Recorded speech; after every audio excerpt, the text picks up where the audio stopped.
Hello what's up guys. आज म फेरि पार्ट 2 लिएर आएको छु। आजको भिडियो चाहिँ पार्ट 2 अफ ल्याप्लेस ट्रान्सफर्मेसन है त।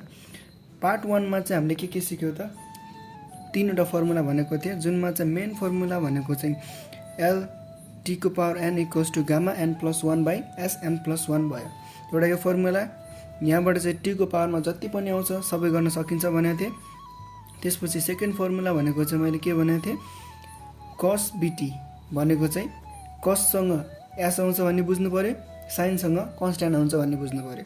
कससँग एस भनेको माथि एस अपन हाइपरबोलिक छैन, बिचमा प्लस, अनि बी भनेको constant S square plus B square.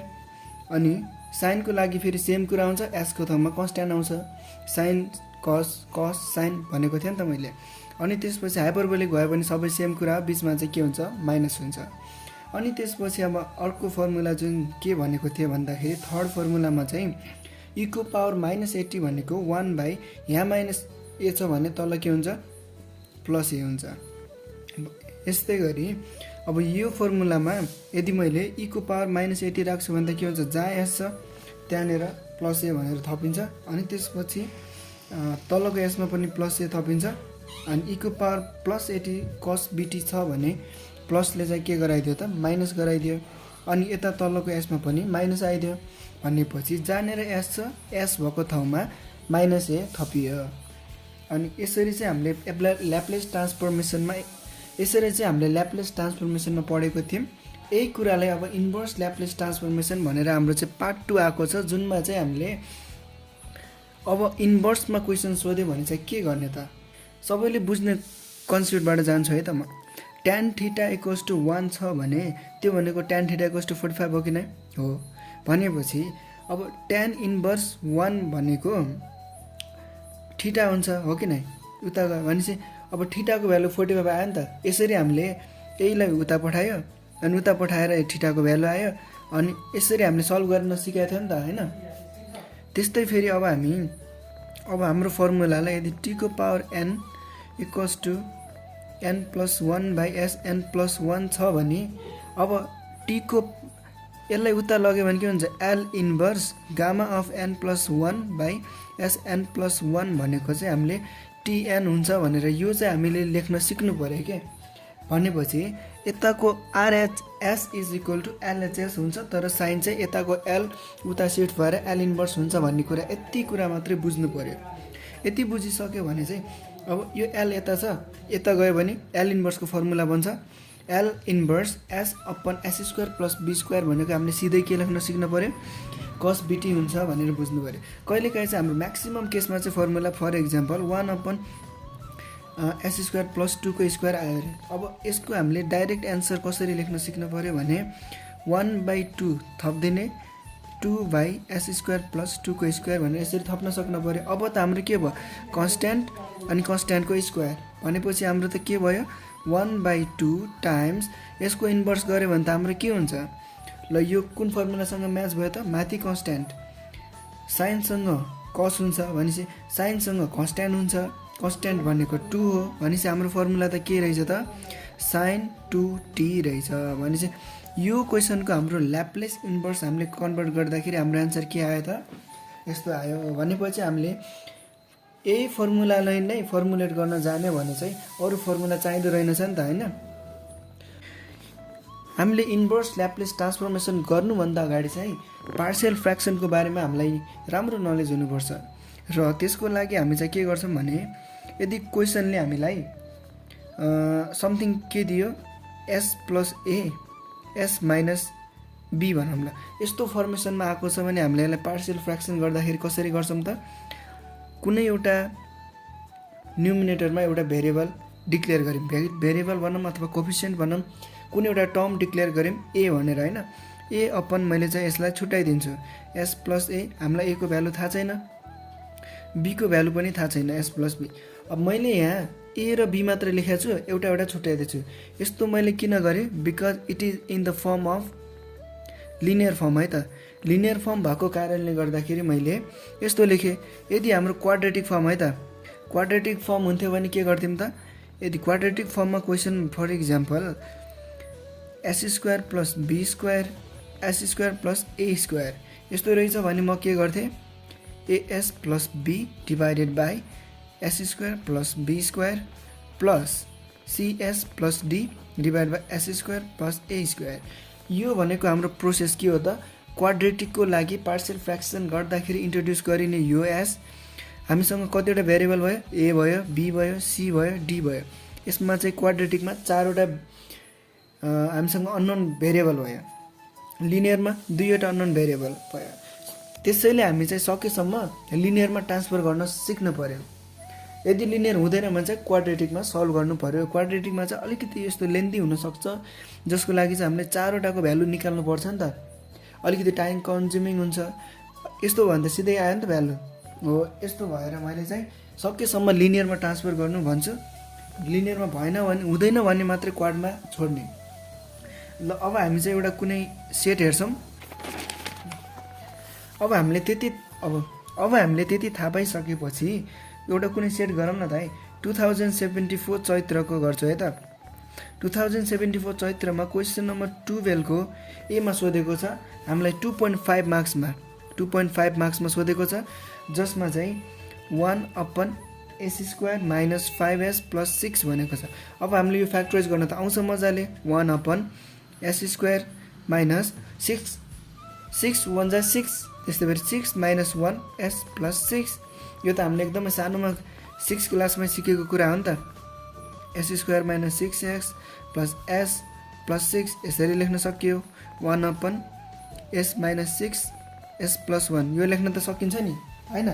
यति लेखिसकेपछि अब हाम्रो काम के हो त, हामीले त अब यो क्वेसन यसमा ट्रान्सपोज भएको मात्रै हो। अब यसलाई हामीले गर्नुपर्ने त के छ, इन्भर्स ल्याप्लेस ट्रान्सफर्मेसन भनेपछि यसको एल इन्भर्स निकालेर हामीले देखाउनु पर्ने छ। जुन अगाडिको हाम्रो फर्मुला हुन्थ्यो त्यस्तो खालको फर्ममा चेन्ज गर्नुपर्ने छ। भनेपछि हामीले चाहिँ एसको ठाउँमा टीको टर्ममा निकाल्नु पर्यो के। अहिले चाहिँ हाम्रो एसको टर्ममा छ भन्नुको मतलब यो ल्याप्लेस ट्रान्सफर्मेसन भइसकेको छ। यदि हामीले यही चिजलाई उल्टो गराउनु पर्यो, ल्याप्लेस इन्भर्स ट्रान्सफर्मेसन गऱ्यो भने त जस्तै पहिला ल्याप्लेस ट्रान्सफर्मेसनमा जुन क्वेसन थियो नि त्यस्तो खालको प्याटर्न बन्न जान्छ नि त। त्यस्तोमा चेन्ज गर्नको लागि हामीले अघि भर्खर कुरा गरिसकेको थिएँ मैले पार्शियल फ्र्याक्सनको कुरा। पार्शियल फ्र्याक्सन अब हाम्रो यहाँ के छ त, 2वटा लिनियर टर्म बन्यो नि त। 2वटा लिनियर, अब हामीसँग यहाँ एउटा क्वाड थियो। क्वाडलाई भन्दा यदि लिनियर जति धेरै लिनियर बन्छ त्यति धेरै लिनियरमा सल्भ गर्ने हो नि त। अब हामीसँग 2वटा लिनियर टर्म छ भनेपछि हामीसँग न्यू भेरिएबल के इन्ट्रोड्युस भयो, s - 6 यसरी प्लस b/s + 1 यसरी 2वटा टर्म आयो। यति दुईटा आइसकेपछि अब हामीले के गर्नु पर्यो त, ए र बी को भ्यालु निकाल्नु पर्यो।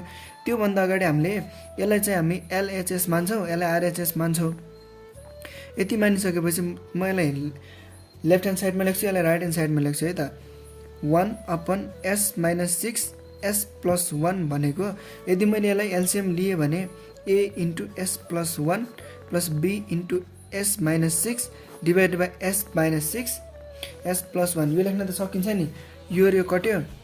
1 = a × s + 1 + b × s - 6 यो लेख्न पाएँ नि त। यसलाई म फर्स्ट इक्वेसन माने।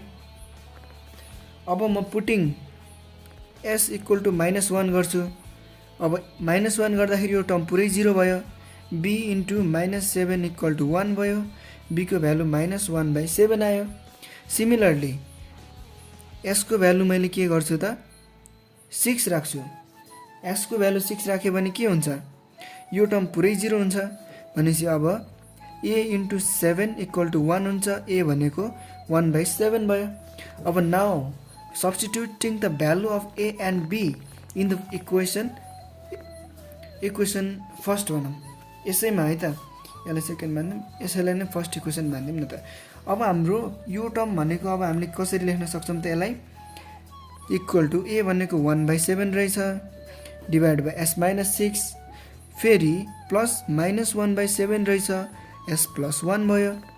अब यसैलाई मैले 1/7 कमन लिएँ भने त के हुन्छ, यो 1/7 बाहिर आयो। भित्र चाहिँ ब्राकेटभित्र 1/s - 6 - 1/s + 1 यसरी बस्यो नि त। यति भइसकेपछि त अब हामी पुरानो फर्मुला याद गरौँ। फर्मुला जस्तै यो चाहिँ के को फर्ममा छ त e को पावर 60 को फर्मुलामा छ यो भनेको e को पावर -t को फर्मुलामा छ भनेपछि 1/7 छँदैछ यो भनेको e को पावर 60 माइनस e को पावर -t यो भनेको हाम्रो के हो त रिक्वायर्ड एन्सर भयो यति लेखेपछि हाम्रो मज्जाले 2.5 मार्क्स आयो र अब यसैसँग जोडिएको अर्को इन्भर्स ल्याप्लेस ट्रान्सफर्मेसनको बी नम्बरको क्वेशन गरौँ है त हामीलाई एउटा कुरा के थाहा छ भने tan इन्भर्स x भनेको 1/1 + x² भन्ने थाहा छ के यो थाहा छ भने d/dx यस्तो थाहा छ भने हामी के गर्न सक्छौं त पहिला सुरु हामी यही चीज एप्लाई गर्नको लागि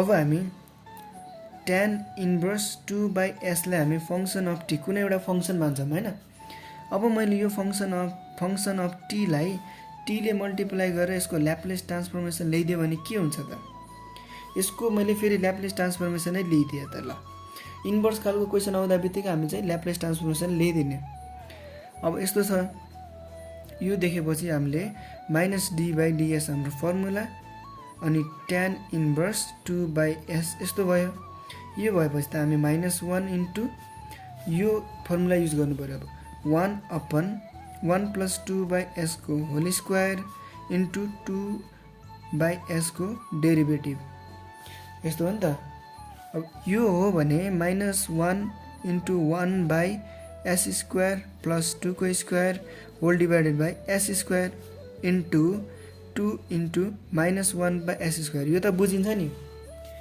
1/s को डेरिभेटिभ त्यो भनेको 1/s भनेको s को पावर -1 त्यसको डेरिभेटिभ भनेको पावर रुल अनुसार -1 इन्टु s को पावर -1 -1 भनेको -1 इन्टु s को पावर -2 भयो -1/s² भयो यो त मजाले बुझिन्छ भनेपछि अब यो s² यो s² कट्यो अब -1 र -1 के भयो +1 भयो भनेपछि 2/s² + 2 को स्क्वायर यति त मजाले बुझिन्छ अब हामीसँग यहाँ कन्डिसन के आयो त भन्दाखेरि Laplace transformation of t into ft भनेको चाहिँ 2/s² + 2 को स्क्वायर आयो तर हामीले क्वेशनले त के सोधेको ft को इन्भर्स ल्याप्लेस ट्रान्सफर्मेसन निकाल भनेको नि त भनेपछि हाम्रो यो s हरु सबै केमा चेन्ज हुनु पर्यो t को टर्ममा चेन्ज हुनु पर्यो भनेपछि अब यो कुनै एउटा फर्मुलामा गइराछ हैन त्यो हामीले यतिकै पनि हेरेर थाहा पाइराको छौं अब यसको हामीले इन्भर्स ल्याप्लेस ट्रान्सफर्मेसन गरिराको छ भने now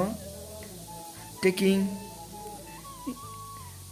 inverse Laplace transformation we have अब l इन्भर्स र l भनेको कटेर सिधै के भयो t इन्टु ft भयो यो भनेको अब हामीले l इन्भर्स अफ 2/s² + 2 को स्क्वायर यो लेख्न पाउँछ नि t इन्टु ft भनेको यस्तो भयो भनेपछि अब l इन्भर्स यो भने त के को फर्मुला छ constant upon s² plus constant को स्क्वायर भनेपछि sin cos sin भनेको थिएँ नि त मैले sin cos भनेपछि sin सँग c आयो नि त कन्स्ट्यान्ट भनेपछि sin 2t को फर्मुला रहेछ नि त यो अब हेर s चीज हाम्रो t मा कन्भर्ट भइसक्यो s त्यो पहिला t मा चेन्ज भइसक्यो भनेपछि हामीले ल्याप्लेसलाई इन्भर्स ल्याप्लेस ट्रान्सफर्मेसनमा चेन्ज गरिसक्यौं अब चेन्ज गरिसकेपछि तर हाम्रो क्वेशन त के थियो फंक्सन अफ t मा सोधेको थियो नि त त्यो भनेको फंक्सन अफ t भनेको चाहिँ t इन्भर्स 2/s हो भनेपछि हाम्रो फंक्सन अफ t भनेको त के हुन रहेछ sin 2t/t भयो